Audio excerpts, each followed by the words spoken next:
Subscribe to Color Frames. శ్రీలంకతో జరిగిన T20 సిరీస్ను భారత్ క్లీన్ స్వీప్ చేసింది. ఉత్కంఠగా సాగిన ఆఖరి టీ20లో టీమిండియా సూపర్ ఓవర్లో గట్టెక్కింది. సునాయాసంగా గెలవలసిన మ్యాచ్లో శ్రీలంక లోయర్ ఆర్డర్ వైఫల్యం ఓటమికి దారితీసింది. చేతిలో 5 వికెట్లున్నాయి. చివరి 2 ఓవర్లలో శ్రీలంక విజయానికి 9 పరుగులు కావాలి. అందరూ శ్రీలంక గెలుపు ఖాయమనుకున్నారు. కానీ కెప్టెన్ సూర్యకుమార్ యాదవ్ అందరినీ ఆశ్చర్యపరుస్తూ 19వ ఓవర్ను రింకు సింగ్కు అప్పగించాడు.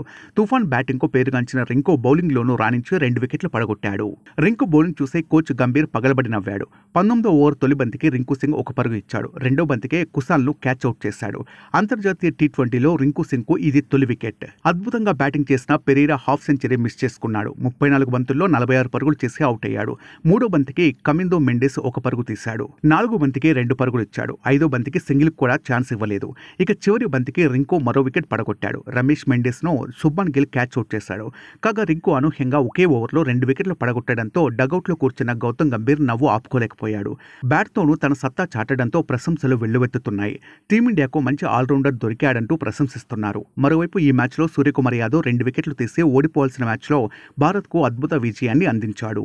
ఇక సూపర్ ఓవర్లో లంక పత్రాన్ని వాషింగ్టన్ సుందర్ శాసించాడు. సూపర్ ఓవర్లో తొలుత బ్యాటింగ్ చేసిన శ్రీలంక జట్టు 2 వికెట్లు కోల్పోయి 2 పరుగులు మాత్రమే చేయగలిగింది. దీనికి సమాధానంగా సూర్య 4 కొట్టే భారత్కు విజయాన్ని అందించాడు. వీడియో మీకు నచ్చినట్లయితే ప్లీజ్ లైక్ చేయండి, షేర్ చేయండి, కామెంట్ చేయండి.